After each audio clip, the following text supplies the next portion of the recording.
Hey everybody, welcome back to another Film of the Week. Hope you guys have been enjoying the content on the channel as of late. We are using the camera once again. Like I said, just kind of whatever, sometimes I'll use the phone. I'm more or less going to be using my phone. And sometimes I'll use the camera, and today I'm just choosing to use the camera. But we're back for another Film of the Week, and this week, Inside Out 2 will be released, and I will be checking it out. And you'll be seeing a review for that sometime in the future. But in a sort of a prelude to Inside Out 2, I figured to go back and revisit the original and discuss for today's Film of the Week, Inside Out, which was directed by Pete Docter, who is a notable director within the Pixar animation studio, most notably directing films such as Monsters, Inc., Up, Inside Out, and most recently Soul. And then he would go on to become the company's chief creative officer. So for a while now he has not been directing, but those are his more notable pieces within Pixar. I think his only directorial efforts. I'm pretty sure. But this is Inside Out. This was released in 2015, and the concept here is that we are exploring emotions. A variety of emotions, specifically 5, that being of joy, that being of sadness, anger, envy, and fear.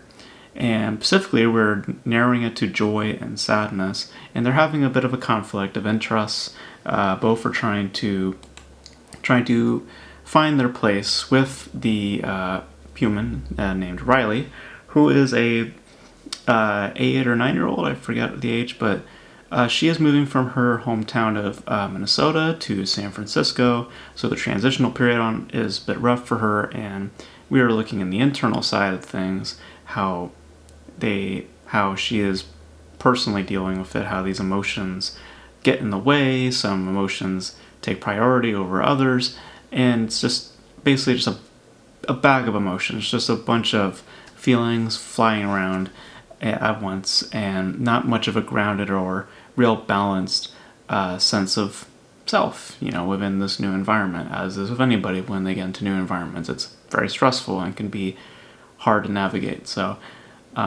emotionally speaking. And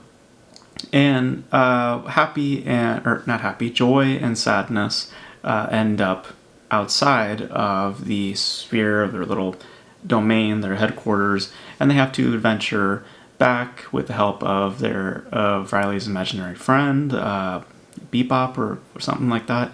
And as they navigate through each world, we get to see more or less a showcase of the world that is established within Inside Out, which is that of showing you varieties of where memories go, where thoughts go, the principles, and the priorities. What is the main focus, what takes shape, what takes priority, and what gets forgotten. And what the core of Inside Out is concerned with is about how we get to a place of complexity and the value within that. Not just trying to manage within one emotion, but allowing yourself to essentially feel all emotions. And in essence, that is what Inside Out is exploring. Now, I think that I don't know if I've ever mentioned Pete Docter before, but I have reviewed Soul, I think, and I really enjoyed Soul quite a bit. And looking at the films that he has directed, I am quite a fan of his. I think that, with Pixar, they always have interesting explorations and concepts, and, can get to fairly deep levels. And I think, based on his catalog, he definitely is a filmmaker who chooses to go for more philosophical concepts. In the case of Inside Out, is more of a psychological endeavor more than anything, and an emotional state in the literal sense. The way to describe Pete Docter, oddly enough, is, and I know this might be a bold thing to say, but it is the way that I feel in describing Pete Docter, is that it's the closest that I've ever seen in terms of Miyazaki, I mean, clearly he is inspired by that of Miyazaki. Specifically with Up. I mean, it's very, very apparent when you watch Up that is basically that of a Miyazaki, just like admiration.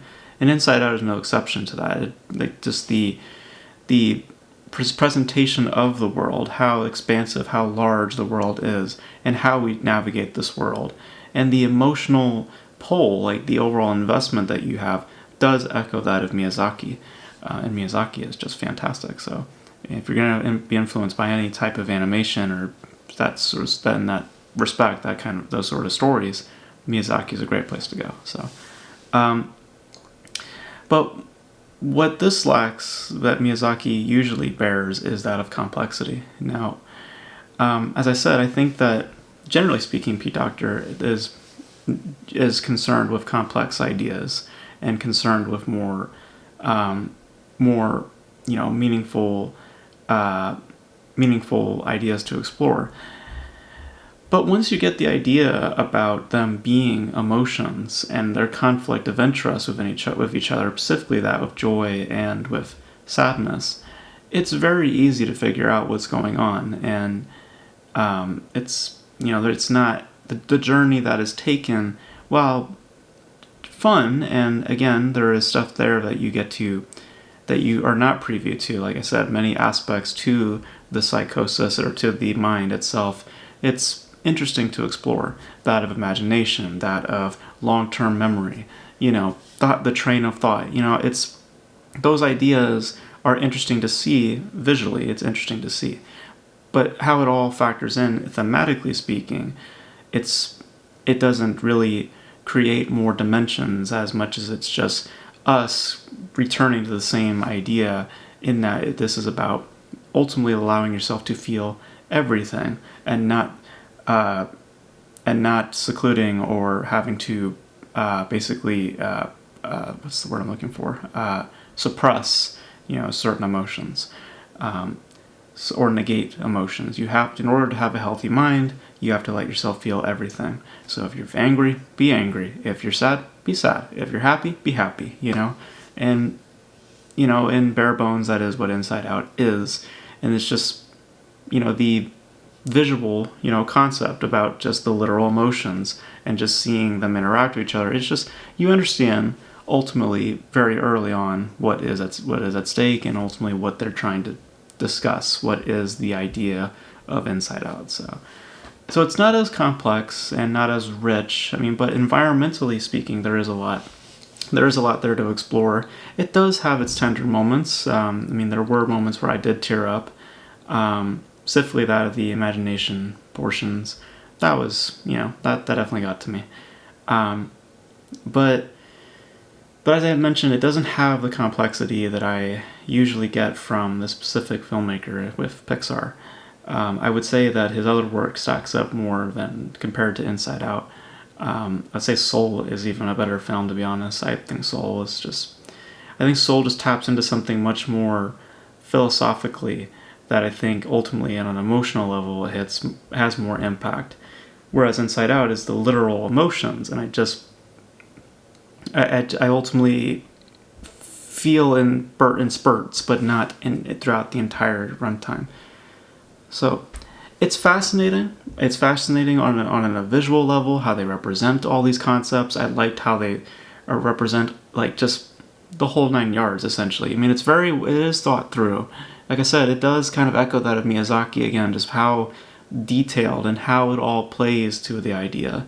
And, just like these little things here and there about, core memories, and then certain memories, and then these bridges that are built, about sports and about family, the things that she values ultimately, that it's interesting stuff. But ultimately, like, the difference in what Miyazaki's details do in this is that Miyazaki's details deepen and give much more variety in the perspective and the themes that we're exploring. With this, it just keeps it central. It just keeps it on course with what we already know, what we already can glean, basically.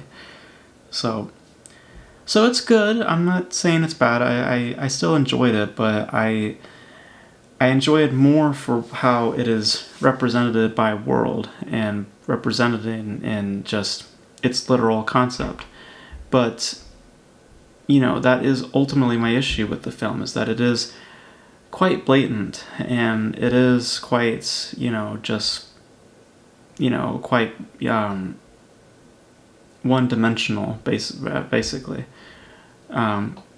So I wish that it had more of an exploration that was meaningful and more rudimentary, because it doesn't take a genius to understand what's going on. But like I said, I enjoy the variety in the environment. I like the animation is always top notch from Pixar. Voices are nice. I like the tenderness when it's there. When like I said, there are moments in this that made me tear up. I just wish that it had more. I just wish I felt more of its circumstance and not this bearing the knowledge that I know at the beginning or what I can glean. I just wish that I wish that I didn't get a confirmation of just that gleam. I wish there was more that I didn't know of on a thematic level to which that would impact me. But really what happens in the film is that it just rather confirms what my feelings are of what I'm thinking inside out is ultimately rudimentary, thematically speaking, trying to talk about what the underbelly is. I already saw its underbelly before it showed it to me. So, like I said, not as deep as I would have wanted it to be, but still good, still fun, enjoyable, visually interesting, detailed, like very, very well detailed. So it's good, and I'm curious to see how the sequel stacks up. I'm guessing that the beats are going to be the same because you can't go anywhere. You can't take it to any real extremes. So it's just I feel as though they're probably going to do the same story where the emotions get thrown away somehow, and then they have to find their way back. They ultimately find their way back, and they all learn to value each other. And again, learning the importance of having a balanced state of mind in that allowing all your emotions, allowing yourself to feel, basically. So it's probably going to be the same approach, but we'll see. But for the first film, for what it is, it's fine. It's good, but I just wish that I just wish there was more to that underbelly than what I already know. So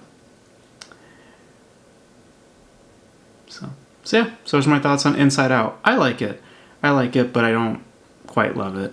I think the P Doctor's done better work. Like I said, I think Up, Soul, I think stack up better compared to this, but on its own, it's perfectly fine. I think it's great for kids. I think it's a film that would work so well for little kids, like preschoolers. This is a great film to introduce them to because of just what it's about, I think that it would benefit very, very much for little children.